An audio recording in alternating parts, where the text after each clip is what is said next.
Those ugly fish were taking up too much space. The words crackled through my phone speaker as I stared at the security alert on my iPad, watching in horror. My sister-in-law, Amanda, was dumping gallon after gallon of bleach into my koi pond.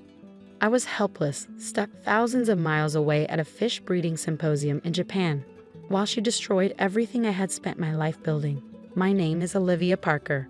At 35, I own one of the most prestigious koi collections in North America. What Amanda was poisoning wasn't just a pond. It was my life's work, housing champion bloodline koi worth more than most luxury cars. They're just big goldfish anyway. Amanda sneered on the security feed, her designer purse swinging as she emptied another container. This space would make a perfect splash pad for my kids. I dialed Michael, my groundskeeper. Emergency at the pond. Amanda's dumping bleach. Get there now. On my way, he said instantly. Should I call the police? Yes, I replied, forcing my voice steady. And start the emergency water exchange system. Those fish are worth millions. A text from Amanda popped up as I hung up. Did some cleaning while you're away. You can thank me later. I took a slow breath, fury simmering beneath my skin. This wasn't new. From the moment my brother James married Amanda 3 years ago, she had resented my success. A former beauty queen with expensive tastes, she had tried and failed to compete socially. But you can't buy the reputation I had built through years of dedication. I switched camera views, watching Michael rush to activate the emergency protocols.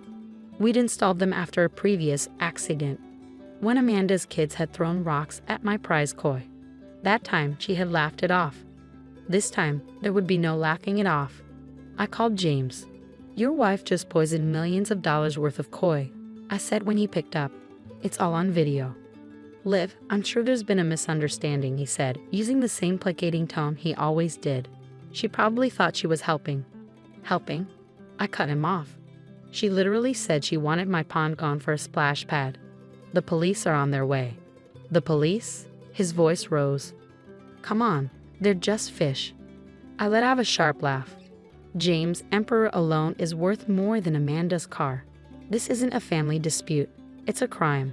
On the security feed, police cars pulled into my driveway. Amanda turned, startled, as officers approached her. She didn't look so smug now. Mrs. Davidson, one officer said, we need to talk about what you just poured into this pond. It's just bleach, she huffed, arms crossed. My sister-in-law keeps these ugly fish here, and honestly, they're a health hazard. I was doing her a favor. I switched cameras again. Michael and his team were working frantically, but I could already see several koi floating motionless. My throat tightened. These weren't just expensive fish, they were living art. Emperor's bloodline traced back 6 generations to champion koi in Japan. His offspring alone were worth tens of thousands. Amanda hadn't just killed fish, she had erased a legacy. My phone buzzed. A text from James. Please don't do this. We can work something out as a family. I thought about every time I had let Amanda's antics slide. The accidental damage, the snide remarks, the attempts to undermine my work, and every time James had asked me to let it go. Not this time. No, I typed back. Not this time. Michael's next update hit like a gut punch. 4 dead so far. Emperor's still hanging on. Vet's here. I clenched my jaw, watching Amanda argue with the police. Do you even know who I am? This is ridiculous. They're just fish. If anything, she should be thanking me. A new alert popped up. Photos from Michael documenting the damage. Dead koi, their vibrant colors dulled, floating lifelessly in the poisoned water. Each image was another nail in Amanda's coffin. Make sure everything's documented, I texted back. Every fish, every water test, every second of footage. Then my phone rang. The president of the North American Koi Association. Olivia, this is a disaster, he said. Those bloodlines. Do you need me to contact our lawyers? Yes, I replied without hesitation. I want the full weight of the association behind this. She needs to understand exactly what she's done. On the security feed, Amanda was still protesting as officers led her away from my pond. You can't arrest me over some fish. Oh, but they could, and they would. What Amanda had never realized was that champion koi weren't just fish. They were legally recognized assets, like fine art or racehorses. and she had just destroyed millions of dollars worth of them. On camera, I booked the next flight home, my hands steady as I packed my bags. Years of dealing with Amanda had taught me to be prepared. Security cameras, emergency protocols, documentation. She thought she was finally putting me in my place. She had no idea what was coming. As my taxi pulled away, one last update came in from Michael. Emperor's fighting, but it doesn't look good. The others. I'm sorry, Olivia. I stared out at the Tokyo skyline, my jaw set. Amanda had just learned the first rule of messing with my koi. I documented everything. Soon, she'd learn the second rule. I protected what was mine, and heaven help anyone who tried to destroy it. The real question wasn't whether I pressed charges. That was already in motion. The real question was whether her trust fund could cover the damages when I was done. Seeing the devastation in person was worse than I'd imagined. Standing at the edge of my pond 2 days later, I watched as the recovery team carefully lifted another lifeless koi from the water, a stunning female worth $175,000. The morning sun, which once made my pond shimmer like liquid gold, now only illuminated the destruction Amanda had left behind. Michael stood beside me, his expression grim as he held out a tablet. Final count, 7 dead, including Emperor, 4 critical. The water tests showed bleach levels high enough to kill everything if we hadn't activated the exchange system in time. I swallowed hard, my eyes fixed on the pond. Emperor had fought for 36 hours before the toxins won. His platinum and gold scales, once radiant, had dulled to an ashen gray. The vet documented everything, Michael continued. Photos, tissue samples, reports. The association's lawyers have everything they need. A commotion at the front gate shattered the heavy silence. Amanda's voice, shrill and indignant, cut through the air. This is ridiculous. I've already been humiliated with that arrest. You can't ban me from the property. I turned to see her arguing with my security guard, James hovering uselessly behind her. She traded her designer outfit for something more subdued, probably a lawyer's suggestion. But her arrogance remained unchanged. Let them in, I called. I want to hear this. Amanda stormed toward me, her expensive shoes struggling against the gravel. Do you have any idea what you've done? I was detained for hours. My kids are traumatized. I tilted my head. Your kids? The ones you planned to build a splash pad for after destroying my koi.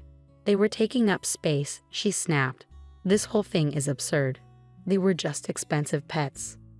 A new voice cut in. Actually, they were legally recognized assets with documented bloodlines and established market value.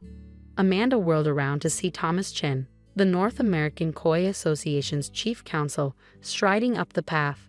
I'd been expecting him, but her stunned expression told me she hadn't. Who the hell are you? She demanded. The person explaining just how deep you've buried yourself, Thomas said, opening his briefcase. Mrs. Davidson, you deliberately destroyed living assets valued at approximately $2.8 million. That's not including the damaged filtration system, the contaminated ecosystem, or the loss of future breeding revenue. Amanda blanched. That's ridiculous. They're just fish. Champion bloodline koi, Thomas corrected. Would you feel differently if she were breeding racehorses and you poisoned the stables? This is a family matter, James interjected weakly. Can't we work this out privately? I met his gaze, the same weary look I'd seen 100 times before, his desperate attempt to smooth over Amanda's behavior. No, James, we can't. The police report indicates premeditation, Thomas continued. Security footage shows you bringing multiple containers of bleach onto the property. You stated your intent to destroy the pond for personal use. This wasn't an accident. Amanda's forced composure cracked. Fine. I'll apologize. Is that what you want? I'm sorry about your fancy fish. We'll get you new ones.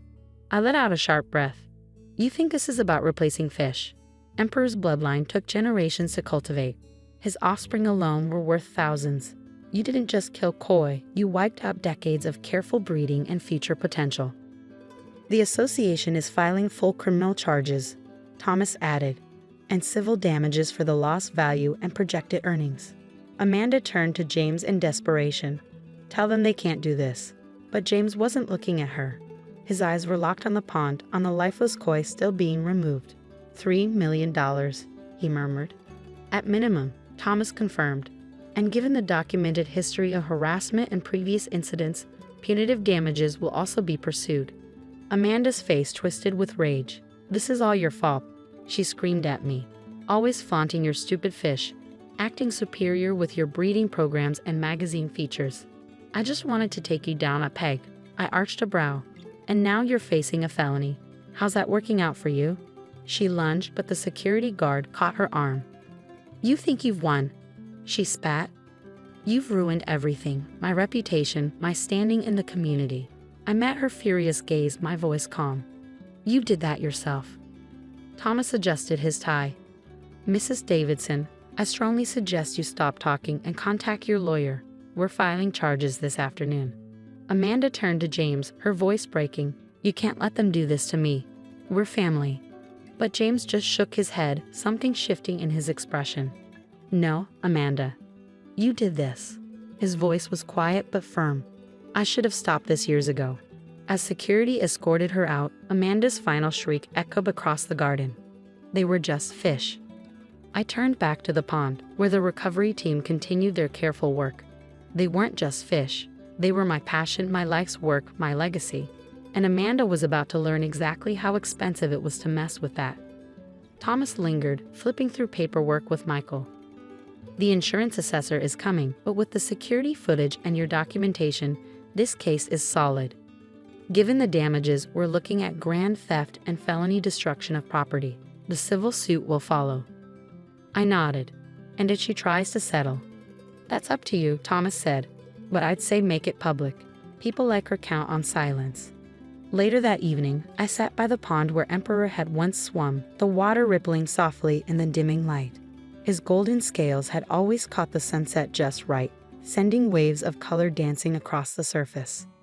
Now the pond felt emptier, quieter. My phone buzzed. A message from James. "I'm sorry. I should have stopped this years ago. Moving out tonight. Meeting with a lawyer about separation tomorrow." At least something good had come from this mess. Another message followed, this one from the association's breeding program. "Heard about Emperor. We still have viable samples from his last breeding season in storage.